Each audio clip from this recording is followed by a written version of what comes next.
મારું નામ ડૉક્ટર મયુર દુધા છે. MBBS DNB general surgeon MCh uro surgeon છું. મારું એમસીએચ ગવર્મેન્ટ કિલપોક મેડિકલ કોલેજમાંથી મેં કર્યું છે. મારું પાસ આઉટ 2024 8 મહિના પહેલાં મારું એમસીએચ પત્યું છે. આ યુરોલોજીસ્ટ છે તો એના અંદર કયા પેશન્ટને કઈ રીતે ખબર પડે કે મારે બતાવવું પડે છે યુરોલોજીસ્ટ? કારણ કે આપણા આ વિસ્તારમાં કે મોટા ભાગે લોકો અવેરનેસ જ નથી ક્યારેય યુરોલોજીસ્ટને દેખાડવું જોઈએ. કારણ કે લોકો એમ સમજતા હોય છે કે આપણે રાત્રે ઉઠીને 3-4 વાર 5 વાર યુરિન પાસ કરવા માટે જઈએ નોર્મલ છે, બટ ઇટ ઇઝ રોંગ. એવું ના હોય. માણસ 4-5 વાર યુરિન કરવા માટે જાય તો પછી સૂવે ક્યારે? એટલે હાર્ડલી 1 વાર 2 વાર જતા હોય, ચલો ઇનફ છે. એવા લોકોને મોસ્ટલી યુરોલોજીસ્ટને દેખાડવું જોઈએ. જેમ કે મોસ્ટલી 60 વર્ષ કરતાં જેમની એજ ઉપર છે એ લોકોને મોસ્ટલી પ્રોસ્ટેટની તકલીફ હોય છે. આ જે એના અંદર છે યુરોલોજીના જે બી ઇસ્યુઝ છે એના અંદર આપણે ઇમ્પોર્ટન્સ ચેકઅપ કયા છે ને કયા ચેકઅપ આપણે કરાવી શકીએ કે આપણને આગળથી ખબર પડી જાય? હવે આઈડિયલી તો કોઈ પણ જેન્ટ્સ, લેડીઝ કે મેલ હોય છે એમને 50-55 વર્ષથી જો કોઈ પણ હોય એમને બધાને સોનોગ્રાફી કરાવવી જરૂરી છે. એબડોમેનની સોનોગ્રાફી કરાવવી જરૂરી છે. અને જો પુરુષ હોય અને જેને વારે વારે પેશાબ જવું પડતું હોય એને પેશાબની ધારનો રિપોર્ટ જેમ કે યુરોફ્લોમેટ્રી કરાવવી જરૂરી બને છે. એ જે હેલ્થ છે યુરોલોજીસ્ટનો એના અંદર જે હેલ્થ છે એના અંદર કયા ઇમ્પોર્ટન્સ ટોપિક છે કે તમે જે તમારા પાસે વધારે પેશન્ટ એના જ આવે છે મોસ્ટ ઓફ ધ ટાઈમ મારે સ્ટોન ડિઝીઝના પથરીના પેશન્ટ વધારે હોય છે અને ખાસ કરીને પ્રોસ્ટેટના પેશન્ટ વધારે હોય છે. પથરી અને પ્રોસ્ટેટના પેશન્ટ. આપણે આ સ્ટોન જે છે કિડની ને પથરી જે છે એ આપણે આગળ શું કરી શકીએ કે એનાથી આપણે બચી શકીએ કે એને ઓછું કરી શકીએ? હવે લોકોની એવી માન્યતા છે કે દવા પીવાથી પથરી તૂટી જાય છે અને પથરી નીકળી જાય છે. હા, દવા પીવાથી પથરી નીકળી શકે, પણ એમની સાઇઝ કોઈ લિમિટ સાઇઝમાં હોય. 6 mm 7 mm કે વધુ 1 સેન્ટીમીટરની કાઢી શકીએ. પણ તમે એમ કહો કે 2 સેન્ટીમીટરની પથરી દવા લેવાથી નીકળી જાય છે તો ખાલી મિથ્યા છે જ. એના ખાલી એક જ વસ્તુ કર, વધારેમાં વધારે પાણી પીવાનું રાખવું પડે. વધારેમાં વધારે એટલે 2.5 થી 3 લીટર અને ઓછામાં ઓછું 2 લીટરની આસપાસ તમારે પેશાબ આવવો જોઈએ. તો આપણે ભવિષ્યમાં પથરી બને નહીં. પ્રોસ્ટેટના અંદર છે, પ્રોસ્ટેટના અંદર આપણે જે એના અંદર કયો આપણે એ કરી શકીએ આગળથી કે આપણે પ્રોસ્ટેટને જે છે એને બચી શકીએ કા જે કોમન છે મેલના અંદર કે પ્રોસ્ટેટનું કેન્સર, તો એનાથી કઈ રીતે બચી શકીએ? હવે પ્રોસ્ટેટનું કેન્સર કે પ્રોસ્ટેટ થવાથી એવી અત્યાર સુધીમાં કોઈ મેડિસિન નથી કે આપણે બચી શકીએ. જે રીતે લોકોને આંખમાં મોતિયાબિંદ આવે છે, જે રીતે લેડીઝને આગળ જઈને પ્રેગ્નન્સીને એવું રહે છે, એ જ રીતે ટાઈમ સાથે બધાની પ્રોસ્ટેટ ગ્લેન્ડ વધવાની હોય છે પુરુષની. હવે એમાં કોઈને તકલીફ વધારે પડે છે, કોઈને તકલીફ ઓછી પડે છે. એ પ્રોસ્ટેટની સાઇઝ ઉપરથી કોઈને ખબર પડતી નથી. કોઈને 20 ગ્રામનું પ્રોસ્ટેટ હોય તો પણ પેશાબમાં તકલીફ પડે છે અને કોઈને 100 ગ્રામનું હોય તો પણ કંઈ તકલીફ પડતી નથી. એટલે આઈડિયલી એમને એકવાર યુરોલોજીસ્ટને કે કોઈ પણ એમાં એક્સપર્ટ છે એને કન્સલ્ટ કરવું જોઈએ. લાઈફસ્ટાઈલના અંદર કે આપણા જીવનના અંદર કયા ચેન્જીસ લાવીએ તો આપણે એ જે યુરોલોજીકલના જે બી ઇસ્યુ છે, પેશાબને લગતા જે બી ઇસ્યુ છે એ એનાથી બચી શકીએ. એના માટે ખાસ કરીને આપણે અટકાવવું જોઈએ. જેમ કે વારે વારે કોઈ પેશાબ જતું હોય તો ક્યારેક એવા પણ કારણ હોઈ શકે, કોઈ નિકોટિન લેતું હોય, કોઈ આલ્કોહોલ લેતું હોય, કોઈ નોનવેજ વધારે ખાતું હોય તો એમને વારે વારે પેશાબ જવાની તકલીફ પડી શકતી હોય છે. તો આઈડિયલી એ લોકો લીલા શાકભાજી ઉપર વધારે ફોકસ કરે તો ફળ ફ્રૂટ વધારે ખાય તો એમાં બેનિફિટ મળી શકે એમને. કિડની સ્ટોન જે છે એના અંદર સર્જરીઝ કઈ ટાઈપની આવે છે?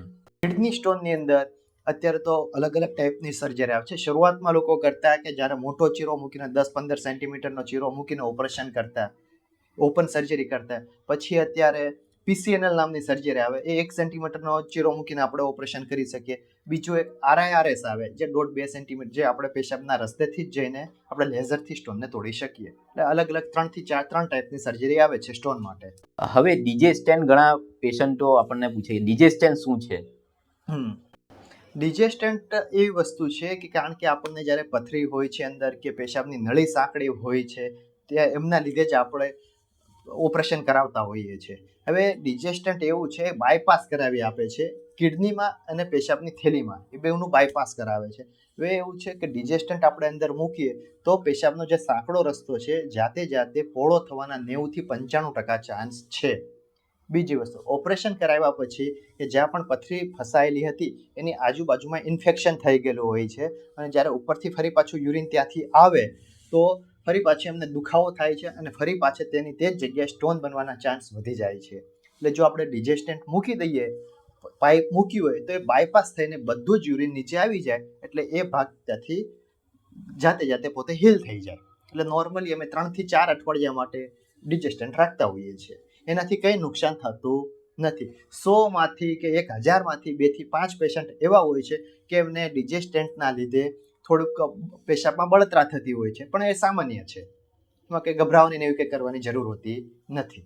હવે ઘણા પેશન્ટો છે ને પથરીના ઓપરેશનો કરાવવા માટે બહુ અચકાતો હોય ને એમને ડર લાગતો હોય, તો એમના માટે તમે કહી શકો કે પેશન્ટને એવું લાગે કે હા કરાવવું જોઈએ, એમને સર્જરી જે નવી આવી છે એના માટે અવેર થાય, તો કઈ રીતે આપણે કરીએ છીએ ને કેટલા મિનિમલ એના અંદર કરીએ છીએ ને કેટલું એમને પેઇન કે તકલીફ પડે?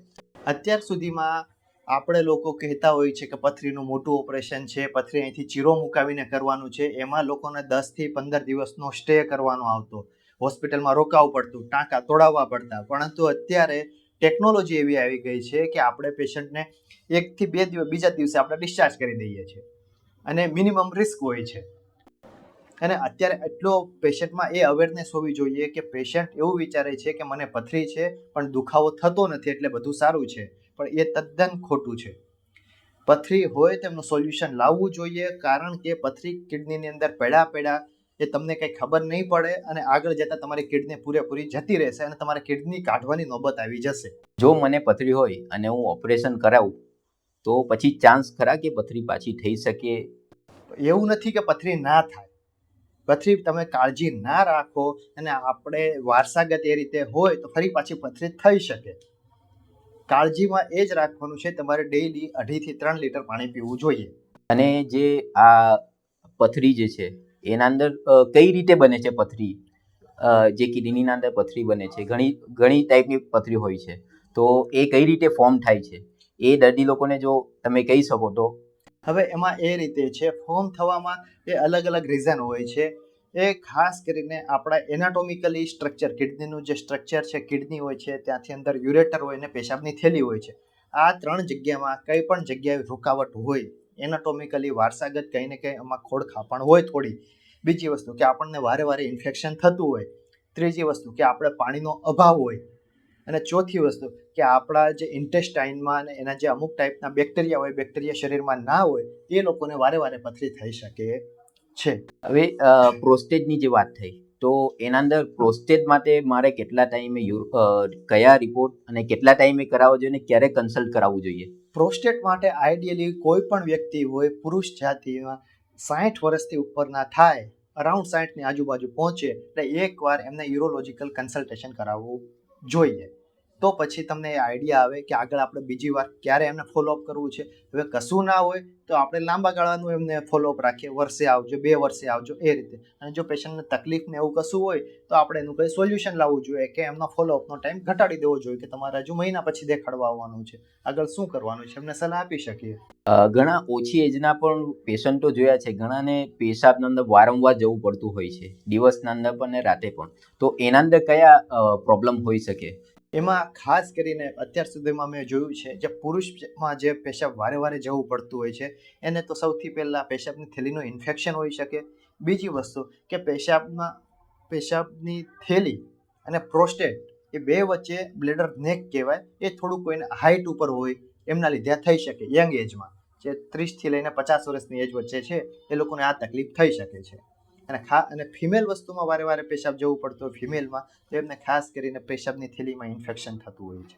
ઘણાને એના અંદર પણ પ્રોબ્લેમ થતો હોય, જે ડ્યુરિંગ સેક્સના અંદર પણ પ્રોબ્લેમ થતો હોય, તો એના અંદર કઈ રીતે આગળ એ કરી શકીએ કે પ્રોબ્લેમ એના અંદર શું હોઈ શકે ને એને કઈ રીતે ઇમ્પ્રૂવ કરી શકે? હવે સેક્સ લાઈફમાં પુરુષ જાતિને કોઈને પ્રોબ્લેમ હોય છે એ લોકો ખાસ કરીને ડૉક્ટર પાસે જતા અચકાતા હોય છે, પહેલી વસ્તુ. અને એમાં અલગ ટાઈપ હોઈ શકે. એક તો કોઈને ઇરેક્શનમાં પ્રોબ્લેમ થતો હોય, એ કોઈને જલ્દીથી ઇરેક્શન થઈને એજેક્યુલેશન થઈ જતું હોય, સ્ખલન થઈ જતું હોય. અને ત્રીજી વસ્તુ છે કે કોઈને ઇરેક્શન બહુ લાંબા ટાઈમ સુધી રહેતું હોય. એટલે આ અલગ અલગ અંદર પ્રોસિજર છે, એના આપણે પેશન્ટને જોઈએ, તપાસ કરીએ શું તકલીફ છે, એના પછી જ આપણે એના આઈડિયલી એને ફોલોઅપ કરી શકાય કે એનો ટ્રીટ કરી શકાય.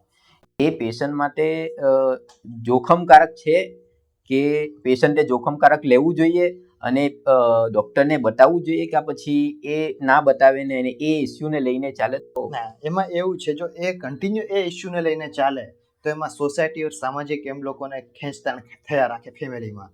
આઈડિયલી એમને એકવાર બતાવવું જોઈએ કે શું છે, કંઈક સોલ્યુશન આવી શકે એમ છે કે નથી આવી. મોસ્ટલી બધી જ વસ્તુના સોલ્યુશન હોય છે, પણ જો પ્રોપર હિસ્ટ્રી ને પ્રોપર આપણને માહિતી આપે પેશન્ટ તરફથી તો આપણે સોલ્યુશન લાવી શકીએ છીએ એમનું. જે યુરોલોજિસ્ટના અંદર છે ને ઘણા બધી જ ફિલ્ડના અંદર મિથ્સ બધા વધારે હોય છે કે ખોટી માન્યતાઓ એ બધું હોય છે. તો આના અંદર કેવી ખોટી માન્યતાઓ છે કે જે પેશન્ટ લઈને ચાલા કરે છે દિમાગના અંદર? આના તમને મેં પહેલા જ કીધું ખોટી માન્યતા શું છે કે ખાસ કરીને 60, 70, 80 વર્ષના જે દાદા લોકો છે એ લોકો કહે છે કે 4-5 વાર પેશાબ જાઉં મને બહુ મજા આવે છે. એ ખોટી માન્યતા છે. 5 વાર કોઈ જતું હોય તો એને ઊંઘ આવે જ નહીં, રાત્રે બરાબર સૂવે નહીં, 1-1 કલાકે ઉઠીને જાય તો સવારે પોતાની બધી જ દિનચર્યા ખોરવાઈ જાય. રાત્રે જે માણસ 4 થી 5 વાર ઉઠીને જતા હોય એટલે શું થાય, અંધારામાં પેશાબ કરવા જવાનું હોય મોસ્ટલી તો કસે પડે છે અને હાડકાના કંઈ ને કંઈ ફ્રેક્ચર થાય છે. બીજું મિથ એવું છે કે મારે સ્ટોન છે, દુખાવો થતો નથી એટલે આપણે કશું કરવું નથી. એ બીજી ખોટી માન્યતા છે. સ્ટોન ત્યાં એક ઇન્ફેક્શનનું કારણ બની શકે અને ધીરે ધીરે એ આખી કિડની છે એ સિસ્ટમને ડેમેજ કરી શકે. અમે એવા પણ લોકો જોયા છે યંગ એજમાં, પેશન્ટની 15 થી 20 વર્ષના છોકરા હોય એમને આખી કિડની કાઢવાની નોબત આવી શકે છે. હવે જે છે પથરી છે, તો પથરીના અંદર કયા સિમ્ટમ્સ છે કે કઈ એ બતાવે છે કે કયા સિમ્ટમ્સ બતાવે છે કે આ મને પથરી હોઈ શકે? પથરીમાં 2 ટાઈપ હોઈ શકે, કોઈને સિમ્ટમ હોઈ પણ શકે અને કોઈને સિમ્ટમ ના પણ હોઈ શકે. જેને સિમ્ટમ હોય છે એને મોસ્ટ સાઈડ બેવ સાઈડ એને દુખાવો થઈ શકે. જમણી બાજુ હોય તો જમણી બાજુ, ડાબી સાઈડ હોય તો ડાબી બાજુ. અને પેશન્ટને છે મિચકી આવી કે ઉલટી થવી એવું થઈ શકે, પેશાબમાં બળતરા થઈ શકે છે, પેશાબ વારે વારે જવું પડે. આ લોકો પથરીના આ બધા સિમ્ટમ છે એમને.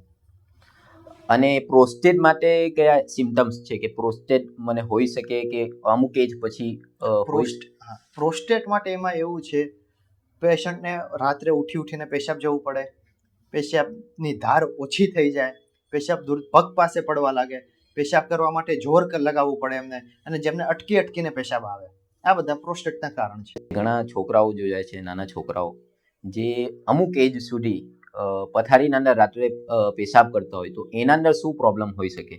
એમાં એવું છે કે 5 વર્ષના છોકરાઓ થાય ત્યાં સુધી એઝ એ ગાઈડલાઇન્સ પ્રમાણે 90% થી 95% લોકોનો પેશાબ રાત્રે પછી જે જતા હોય ને એ બંધ થઈ જવો જોઈએ. 95% લોકો 90 થી 5 વર્ષની એજ પછી. 5 વર્ષ પછી ના થાય એટલે એવા લોકો હોય છે 5 વર્ષ પછી પણ ના થાય તો એને અમુક મેડિકલ કોઝ હોય છે, મેડિકલ કોઝ એમને દૂર કરવા જોઈએ. મેડિકલ કોઝ જે કીધા એ કઈ રીતે એક્સપ્લેન કરી શકો દર્દીને? એમાં પેશન્ટને એવું હોય છે, પેશન્ટ જ્યારે પોતાની ગાઢ નિંદ્રામાં અંદર જતું રહે, જે ગર્લ્સ છે કે બોયઝ છે ગાઢ નિંદ્રામાં જતું રહે છે ત્યારે એમનો બધો કંટ્રોલ જતો રહે છે યુરિનેશન ઉપરનો. તો ત્યારે પેશન્ટના જે પેરેન્ટ્સ છે એમને એક અલાર્મ થેરાપી આવે કે પેશન્ટને અમુક ચોક્કસ ટાઈમે અલાર્મ મૂકેલો હોય કે હા આ અલાર્મ વાગે એટલે આપણે ઉઠવાનું છે, એટલે ત્યારે ઉઠીને પેશાબ કરે એટલે પેશાબની થેલી એમની ખાલી થઈ જાય. એક એ થેરાપી આવે છે. બીજી થેરાપી આવે છે કે આપણે પેશન્ટને અવેર રાખવાનું હોય છે કે અલાર્મ નહીં કશું નહીં, પણ પેશન્ટના રિલેટિવ જ એમને જગાડે અને એમને ટાઈમ ટુ ટાઈમ પેશાબ કરાવે. અને ત્રીજી વસ્તુ, જ્યારે પણ પેશન્ટ આ બાળક સુવા જાય છે એને 12 વાગ્યા ગમે ત્યારે સુવા જતું હોય, સૂતા પહેલાં એમને પાણીની માત્રા ઓછી કરી દે તો જાતે જે ધીરે ધીરે બંધ થઈ જાય છે. પેશાબને લગતા જે પણ રોગો છે એને એ કરવા માટે, પ્રતિકારક કરવા માટે મારે કયા દિનચર્યાના અંદર કયા આપણે ખોરાક લેવા જોઈએ, શું એડ કરવું જોઈએ, પાણી કઈ રીતે લેવું જોઈએ, એ દર્દીને તમે બતાવી શકો, આપણા જે દર્દીઓ છે એમને બતાવી શકો? આઈડિયલી કોઈ પણ જેમનું પણ વેઇટ 50 કિલોથી ઉપરનું હોય છે, 50 kgથી ઉપરનું, એમને નોર્મલી 2.5 લીટરથી 3 લીટર પાણી પીવું જોઈએ. ગરમીના મોસમમાં થોડું વધારે લેવું જોઈએ. એવું નથી કે આપણે એક સાથે જ બધું પાણી લઈ લઈએ.